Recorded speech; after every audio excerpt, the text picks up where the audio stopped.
Yesterday's war is all over the floor. Plastic cups on the ground, outlasting all the ups and the downs. And the broken birds don't feel so bold in the morning. There's a healing hurt in the morning. That's a snippet from a track called All Over the Floor from Danny Bradley's new album, Small Talk Songs. And he's joining us here now. Danny, welcome to Britain's Rare Guitars. Hi Lars, thank you so much for having me on the show. It's a pleasure. I've been listening to the album, which I have here. I like it very much. Dare I ask, was this a lockdown project? It's not a lockdown project because a lot of the songs, you know, they aren't about isolation or any of that kind of stuff. There's really only one song on the album which is kind of has an indirect relationship to the situation, you know, the national situation.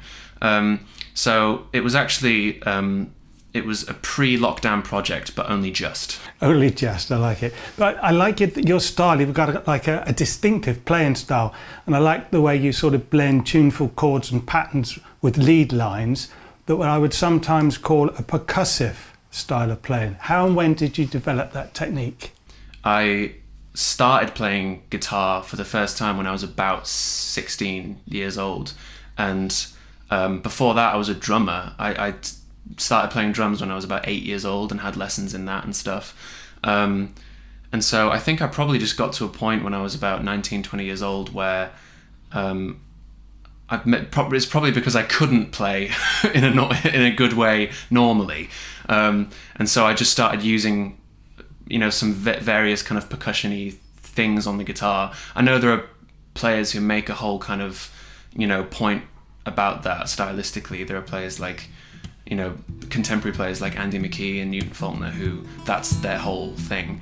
But I probably couldn't do exactly that either, and so I ended up with this kind of bizarre hybrid mongrel style playing of chords and a little bit of percussive things as well. I'm working on a rewrite, that's right. I'm gonna change the ending. I'm gonna throw away the title and toss it in the trash. Every minute after midnight, all the time I'm spending, it's just for working on a rewrite, that's right, babe, I'm gonna turn it into cash. It's noticeably on some of the videos I've seen where there's some classic ones you've done of like Paul Simon covers, which work very well because there's like a USA twang in your voice. Guy working at the car wash, hasn't got a brain cell left since Vietnam. But I said, help me, help me, help me, help me, thank you, I had no idea. It's funny you say that. There's a little bit of that coming through because I was born in America and my mum is American, and I lived there and then until I was about 2 or 3 years old. And so I don't feel like I have an American accent at all, but I did grow up listening to a lot of those kinds of, you know, North American folk artists. So it's probably unsurprising that that's detectable whenever I'm singing.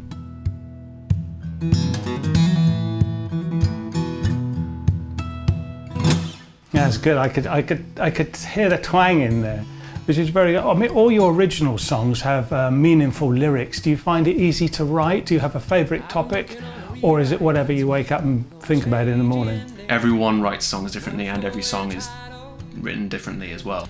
I almost never have any topic in mind. It's mostly I'm just writing something. Maybe I'll write a verse and a chorus maybe, and I still don't really know exactly what it's about. Most of the time, it's kind of like sort of dropping yourself in the middle of a forest and you can't quite work out where you are yet, but then it's a process of gradually just sort of like getting out of the forest. And sometimes there are things that stay a bit abstract. You're not entirely sure what a certain lyric might be. Sometimes it's the opposite and you're super clear about what you think that is, but it's that kind of it's more or less variations on that process most times for me. Yes, I can relate to that. And there's a track on the album here called I'm Gone, I'm Gone. What's the story behind that one?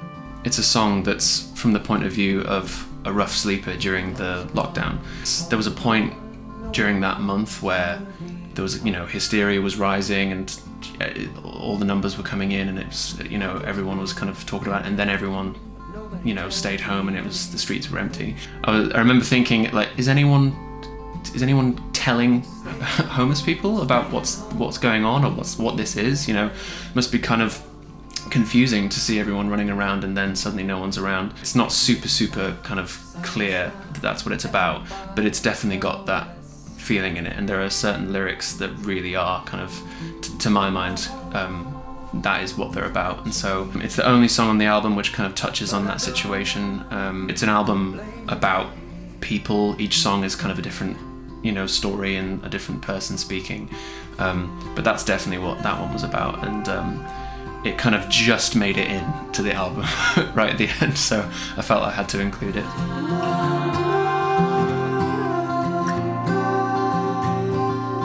Again, meaningful lyrics, well done. Now then, let's talk guitars. I know you are a bit of a guitar nerd. What is your favourite? Have you got it there, and why is it your favourite? This is like the guitar that like shaped my playing style, and every other guitar that I play, I sort of think about how it relates to this guitar. It's kind of the only guitar that matters.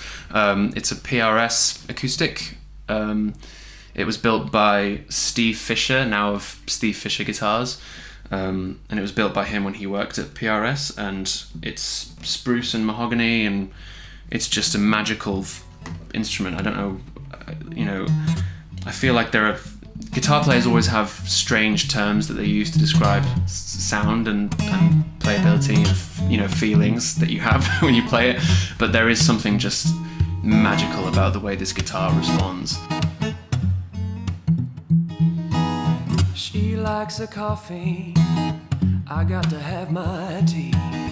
I don't try to change her, no, she don't try to change me. Ever since we met. There are loads of guitars that feel kind of, when you play them, they don't vibrate too much, against your chest here, so they feel a bit kind of cold, a bit dead. This guitar just moves so much when you play it, so it feels like you're playing a breathing, living thing. This is such a nerdy conversation about guitars. We go together like a saucer and cup. So yeah, if there was a fire, this is the thing I would... My wife as well, but the guitar also. Oh yes, must get that in. I mean, the spruce top, mahogany back and sides, that's the classic tone-wood combination. Is that your benchmark guitar for all your finger picking and tapping? I think mahogany and rosewood is what a lot of people use for modern sort of percussive playing styles, and they use that for bluegrass and lots of other styles as well. But there's something about the warmth of a mahogany backed guitar which it just suits my voice somehow. From King's Cross Station with me, I close my eyes, but the sunset tries to keep me here as she dies. I mean, I love playing rosewood guitars as well, but whenever I sing with a rosewood guitar, I almost sort of feel like I'm having to kind of sing over it somehow, like it's like a competition between my voice and the guitar somehow. When I'm playing a mahogany backed guitar, there's a sort of like low, just warm kind of hum that's really kind of supportive to the voice. And that's now what I see. When I first got this guitar, I didn't know anything about tone woods, but as soon as I found out that this was a spruce and mahogany back guitar, I thought, well, I guess that's what I like then.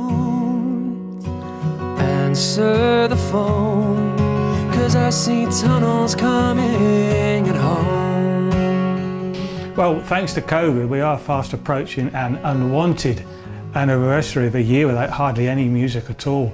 But on the upside, if there is an upside, a lot of artists have launched themselves into a frenzy of creativity. Have you continued to write during this time? Because I do a lot of recording at home, I do have a kind of makeshift home studio here.